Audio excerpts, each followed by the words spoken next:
You may have come across a lot of videos that show you how to make quail cage, how to raise quails. I've seen a lot of videos too. I did follow a couple of videos and I followed a couple of systems, and I made a quail cage. I did not like it. I made another one.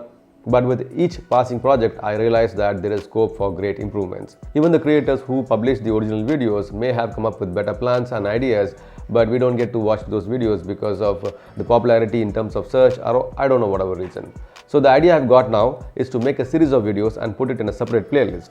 All you have to do now is to save that playlist and access these videos whenever possible. The topics I'm going to cover in this series of videos is the first one would be to make a quail cage, the second one would be to make a water feeding system, the third one would be to make a food feeding system, the fourth one, which is very important, is maintenance, where we make a system where we clean all of the poop. And believe me, I am not disposing any of the poop. I am recycling it, I am making it into manure, and I am feeding it into the biogas plant to make some cooking gas.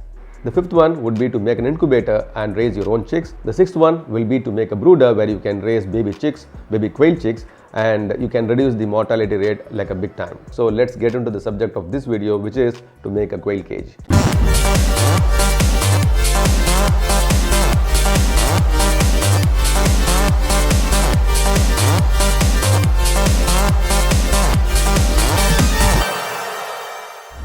Whenever we are trying to put together a project, in this case a quail cage, there are so many components involved. Like there is wood, there is wire mesh, there is plumbing, there is nipple feeders, there are so many components. So the cost of the project would go down only if we reduce the cost of each component. The major expense in a quail cage comes from the purchase of wood. In this case, I've reduced the cost by using pallet wood. Pallet wood comes in a lot of different sizes and shapes. The most common size or the thickness of pallet wood is 3/4 inch. What I've done is I've cut those 3/4 inch pallet wood into 3/4 inch by 3/4 inch wooden runners.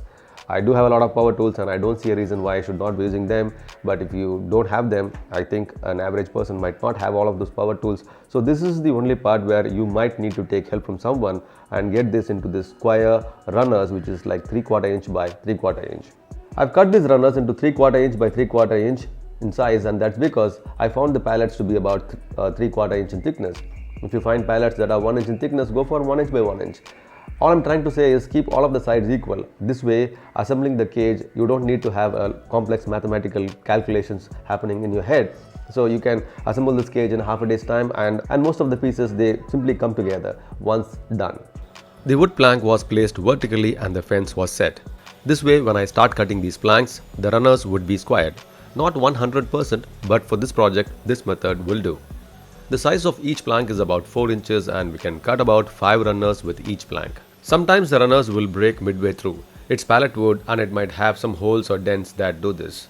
Despite the wastage, this wood will still be low on your budget.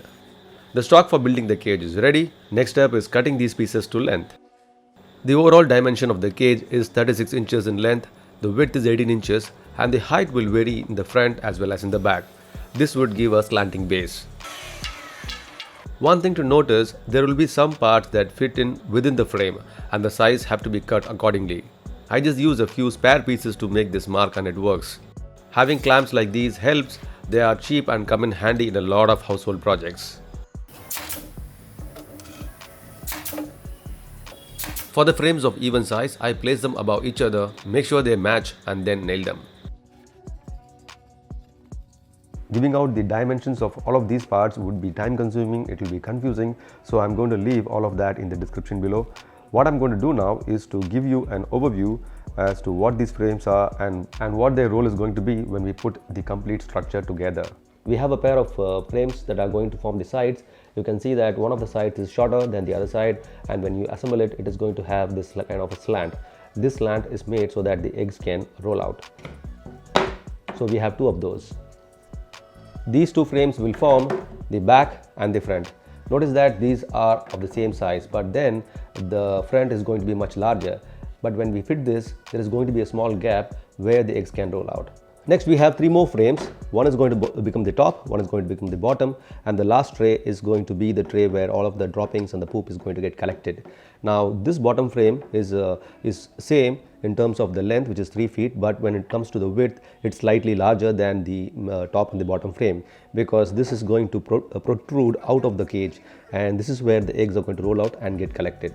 So what happens when we put all of these frames together? That is what we are going to do, but before that, I'm going to fit it with the wire mesh. I've seen a lot of videos where they make the frame and then attach the wire mesh from the outside, but my idea is to attach the wire mesh from the inside of the frame. This is the wire mesh I'm going to use, and the spacing between each of these wires is about 3/4 inch, which means it is 0.75 inches. Now these bundles, they come in different heights. They come in 3 feet, 4 feet, 5 feet, and since I had pre-decided that I will be using this mesh which is exactly 3 feet in height, I made this cage exactly 3 feet so that there is less of wastage. Now the length of this bundle can be limitless, so I'm going to start working this way. When working with rolls like this, one should be mindful of the springy recoil it may have. Rather than trying to flatten out the entire roll, I cut out the necessary portion and gently tap it with a hammer, and it flattens it out. We can place the mesh on the frame and staple it in place. Later on, it can be secured with a few pin nails. All the frames except the front side was fit with the mesh. The front side needs to have the door and the food feeder. At this point, I had not designed the feeder, and we will cover that as we move along. I forgot to mention about these door frames which I made later, and these fit within the front side of the frame and are attached using a pair of hinges. Next, I assemble the cage, and if the frames were made properly, it just comes together.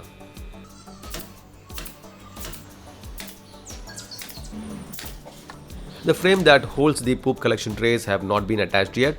It will be once we attach the legs for the cage. Before attaching the legs, I'm going to reinforce this side with small pieces like this from the leftover pieces, and that's because the legs I'm going to use are 1 inch by 2 inch in thickness. So I think this will have a better grip and hold when I add another piece here. So I'm going to apply some glue here and tack it into place.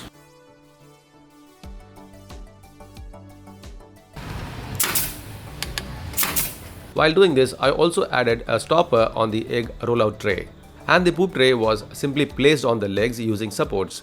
Keeping this one as a removable piece would come in handy for many reasons. Let me give you a quick update on what I've done here. I've attached all the 4 legs. I've screwed it in certain places so that it is much stronger, but you can see that it's still got this wobble. But when we attach another unit like this in the bottom so that it becomes like a 2-story system, if there are 2 racks, I think this wobble will be reduced big time. But even if it is still going to be there, I can attach another piece of leg like that and attach it. It probably will reduce that wobble. But since this cage is going to lean against the wall, I'm not really going to be worried about it right now.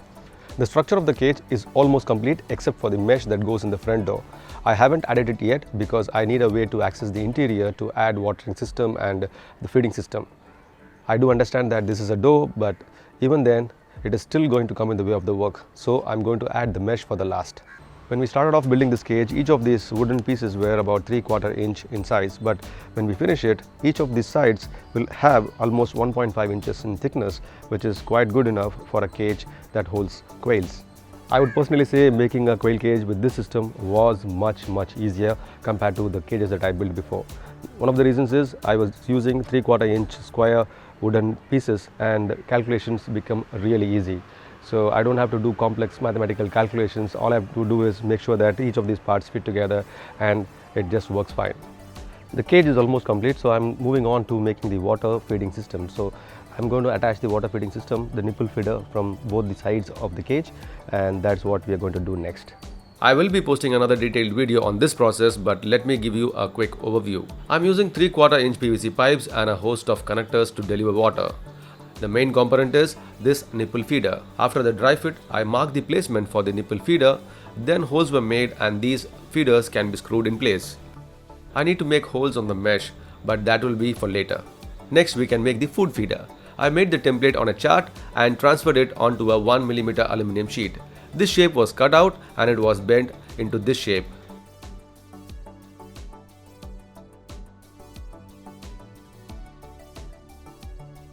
I unscrew the door frame, added the mesh and finally fit the feeder on the frame. I'm actually planning to make a rack system where I have one on top, one cage on top, the other cage is going to be on the bottom. I've only completed the first one here. So let me go ahead and talk to you about some of the features that I've included in this particular cage. The first point might seem very simple, but the quails need about 12 to 14 hours of light for them to be productive when it comes to egg laying. So I've included a light. Right now I'm using another light, but this is a normal LED light. So I will switch it on by about 5 o'clock or 6 p.m. and I will switch it off by 9 p.m. so that they can get adequate light and be productive and start laying eggs. To feed water for the quails, I've got these nipple feeders here, and these nipple feeders, how they work is when the quails start pecking on this small little pin here, a drop of water goes down there and they drink that water. In the previous designs I had kept this nipple feeder inside the cage. What happens is water drips and it falls through the mesh, it goes down and it falls on the poop and it smells really bad. So I've kept this one outside the cage, and even then there is a little bit of water that is going to drop on the wooden frame here. The wooden frame can get damaged, the mesh can get rusted. So what I'm planning to do is attach a gutter over here, maybe use a bigger PVC pipe or use a sheet metal and bend it into a U shape and make a gutter so that water will fall into that gutter and it can be drained down to the ground. This is a customized food feeder I've made, and this is based off the design of a J feeder that is used to feed rabbits. If you look at the quail feed, it has got grains, it's got some powder. What the quails do is they eat the grains and they blow out all of the powder. But in this design, all of the powder will stay inside the food feeder, and once they are done with the grains and when they feel hungry, they go back and eat the powder, and therefore there is going to be like zero wastage of food. I'm going to be covering this subject on a separate video, so watch out for that. We can put in the feed here and it will slide to the inside of the cage where the quails can access the food from through these holes. So when the quails poke their head and when they swish or squiggle their head and try to throw the food everywhere, all of that food stays inside the cage. This way there is going to be zero wastage of food. This next feature is something you will find in most of the quail cages. No, the camera angle is proper, but the base itself is fit in a slanting angle. This way, when the quails lay eggs, the eggs will roll out and they will get collected in the part in the front here. But the mesh I've used here is not very friendly for the quail eggs to roll out. For the base, I've attached another finer mesh so that the eggs can roll out. Also, this mesh has got a coating of some sort so that it will avoid rusting. One could choose to make the entire cage with this mesh, but I have a little bit of a problem with the predators, so I wanted a little bit stronger mesh because I don't want this mesh to get ripped off. So if your cage is going to be placed indoors, safe from predators, you can always go for smaller, thinner mesh or cheaper ones. But I wanted something strong, so I went with this bigger mesh. For poop collection, I've got these aluminum trays. These are customized. I've made it myself, and these are nothing but sheet metal aluminum, 1 millimeter in thickness, which are bent into this particular shape using a bead roller. I've seen a lot of videos where people use newspapers, but believe me, it doesn't work because the poop has got water content, the newspaper is going to tear apart. And sometimes I've seen people using plywood. It doesn't work for me because the plywood, it gets soaked with all of that liquid content and it smells really bad. So throwing a little bit of a sawdust on this kind of aluminum plates and maybe cleaning it once in a day or twice in a day should keep the smell down and should be able to keep the entire cage cleaner. This next feature may not sound much, but it is actually important, is what I feel. I've made these huge doors. In fact, I fit the food feeder on the doors. When I open all of these doors, I have a complete access to the interior of the cage. There are two things I can do. One is clean the cage properly, and second thing is whenever these quails, they get into a fight, and I can simply break the fight out, and if I want to add or remove quails, I can do that much easily. There is one thing that I have not done in this cage because I have a spare one, but something that you may want to consider is adding a removable partition in between the cage. The quails, when they are small, they don't fight much, but when they reach the stage of adulthood or maturity, they start fighting for space and mate, and they injure each other like really bad. So whenever a quail is injured, you can have the injured quails in a separate chamber and maybe use that space as a hospital cage and use it till they recover. The cage is built. All I have to do now is to attach the plumbing lines, attach the cables for the electrical wiring, place the cage in the respective place and let the quails be inside. Guys, I hope you like this cage that I've made here. The next video will be to talk about the water feeding system, not only the one that I've used here, but the other options that you guys can have. Please don't forget to subscribe to my channel Video EPPO. I will see you in my other video. Until then, bye-bye.